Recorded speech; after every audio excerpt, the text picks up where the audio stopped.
Bonsoir, docteur, et merci d'être là.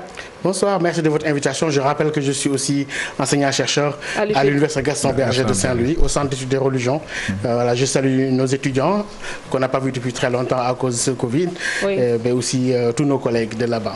On a vu tout à l'heure dans l'élément qui vient d'être passé par Cheikh Tidiane Diao que la mobilisation ne faiblit pas au Mali, qu'il y a encore cette contestation et que les Maliens demandent le départ de IBK.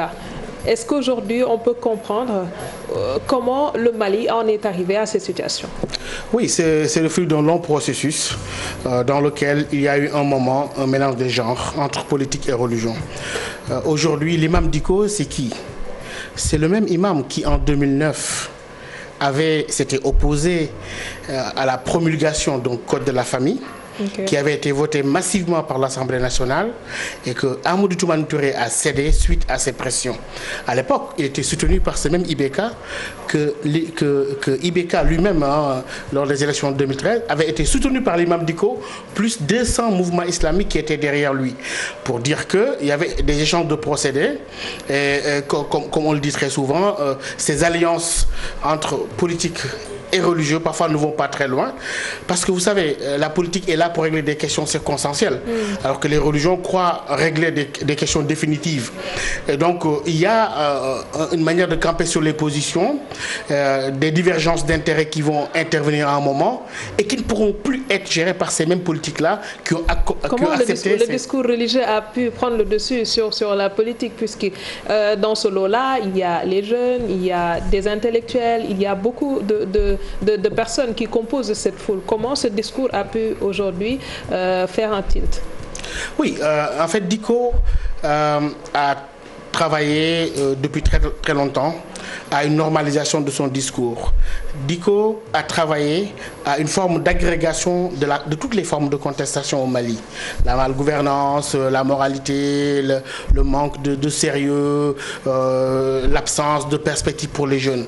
Du coup, l'islamisation de la contestation qui a été effectuée par Dicko est passée par la récupération de toutes les frustrations. Et on voit derrière lui des anciens de tous les partis. On va au Choguel Maïga, qui n'incarne pas du tout le renouveau. Oui. C'était un ministre de Moussa Traoré, de Alpha Omar Konaré, si je m'abuse, mais aussi de ATT, de IBK lui-même.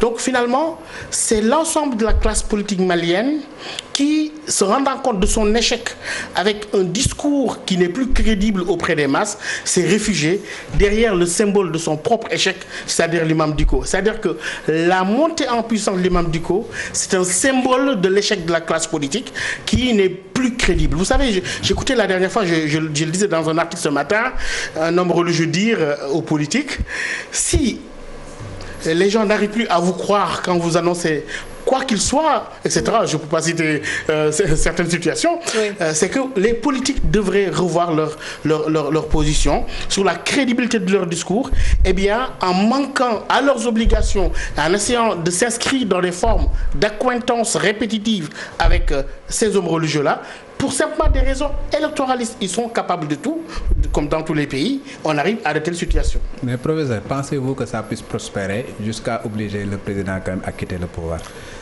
Ça va être très difficile, mais il ne faut pas oublier que Dicko était derrière le départ de Soumaïlou Boubé Maïga.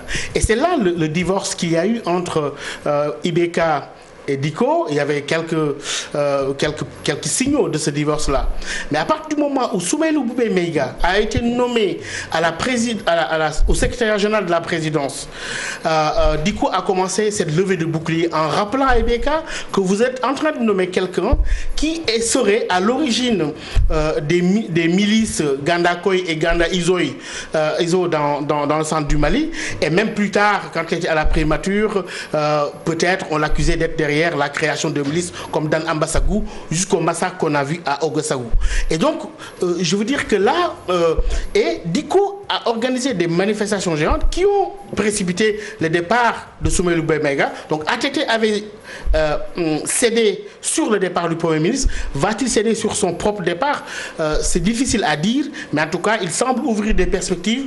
Mais je pense que c'est un peu trop tard. Est-ce que la rue malienne est encore dans les dispositions d'écouter Ibrahim Boubacar Keïta dans une situation de soulèvement. Et dans son discours de mardi dernier, il a tenté de rassurer la population en disant qu'il avait entendu la colère et les demandes qui avaient été effectuées par les populations. Mais à côté, on a entendu un imam dire que apparemment IBK n'avait pas compris leur sortie dans la rue et que cette fois-ci, il allait comprendre. Quelque part, est-ce que c'était pas une menace?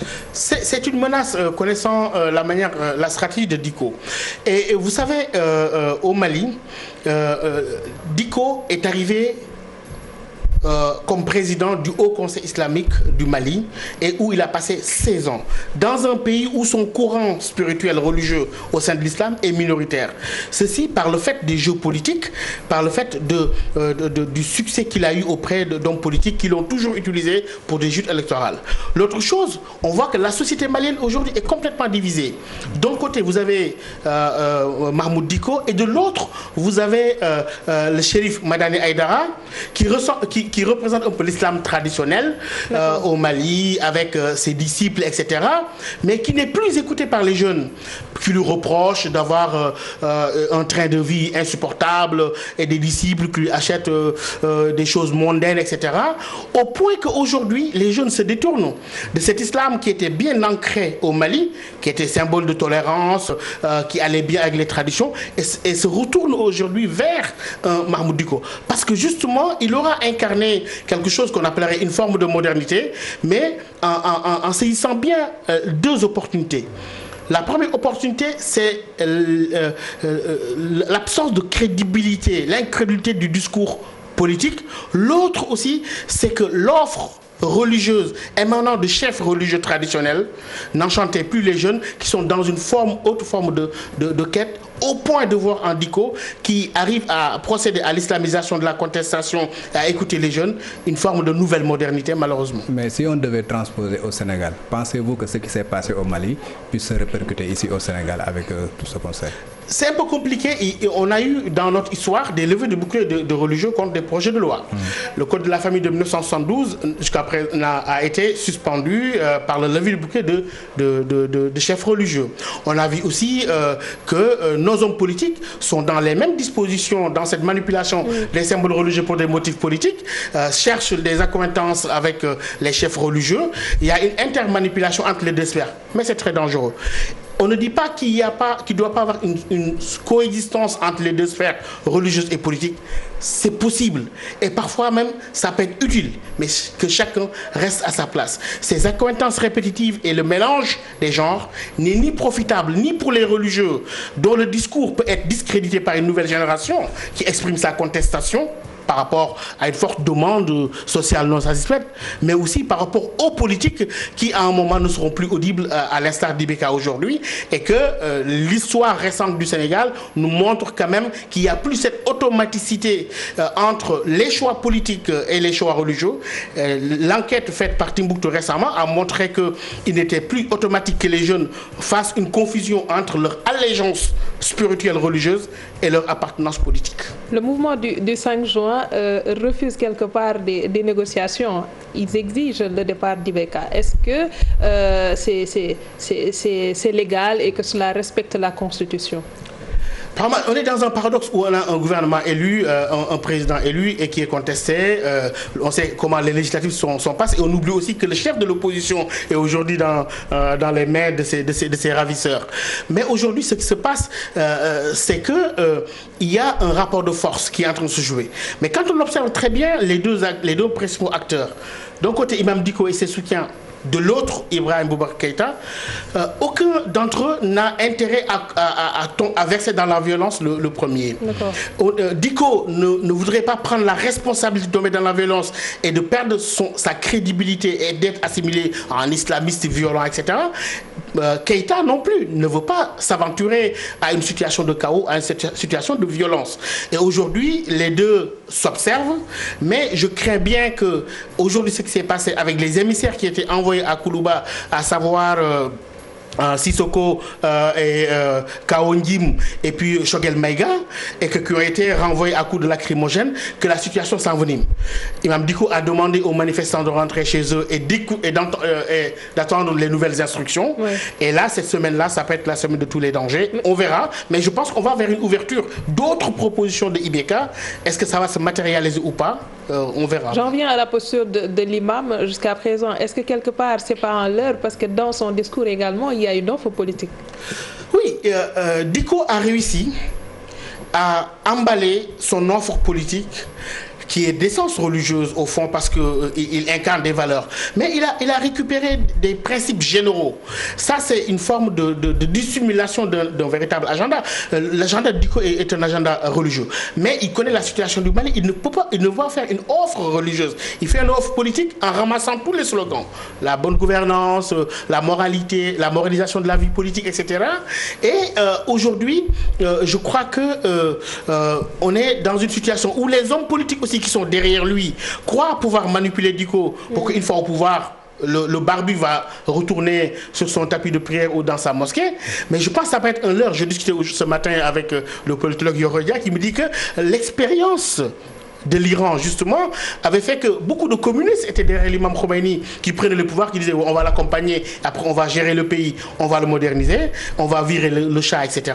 On a vu la suite, comment l'imam Khomeini a pu gérer le pouvoir jusqu'à la fin. Mais je ne crois pas que Dicko soit dans disposition de gestion du pouvoir, mais en tout cas, il est dans des dispositions de voir contrôle du pouvoir, comme il a eu à l'avoir sur IBK, en étant son conseiller, en lui imposant certaines restrictions, en empêchant la promulgation de certaines lois, etc. Oui, récemment, vous avez signé une tribune quand même dans le journal Le Monde. Et c'est à la suite de la déclaration, de la décision du président Macky Sall de rouvrir les mosquées, mais tout en restant chez lui pour prier. Et vous avez signé une tribune que vous avez intitulée « Au Sénégal, Macky Sall veut s'éviter une islamisation des contestations à venir ». Absolument. Le titre veut tout dire. Ouais. C'est-à-dire que j'explique dans cette tribune qu'on n'aura pas le temps de détailler dans cet entretien qu'il a pu peut-être prévoir que la manière dont la Covid s'est imposée aujourd'hui avec la maladie qui continue à se développer malgré tout, et on va vers des difficultés économiques et sociales. On va vers tous les pays vont vers la récession.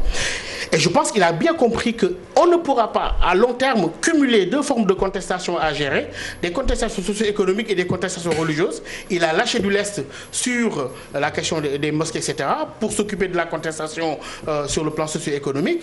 Et je crois que, mais je le dis, et je l'ai redit d'ailleurs chez vos confrères, que dans ce Sénégal-là, il y a des inconséquences dans la gestion du religieux. Il n'y a pas une gouvernance du religieux. Toutes les patates chaudes religieuses sont toujours renvoyées au régime suivant et que nos hommes politiques fonctionnent dans des formes de fuite en avant qui, tôt ou tard, pourront les rattraper. Mais est-ce qu'on peut sortir de ce schéma-là, puisque cela date depuis Senghor? Bien avant. Oui, cela date depuis Senghor, mais je pense que dans la manière de gérer un État, la gouvernance, gouverner, ce n'est pas seulement prévoir, mais c'est aussi prendre des risques et prendre des responsabilités si on a la légitimité de le faire.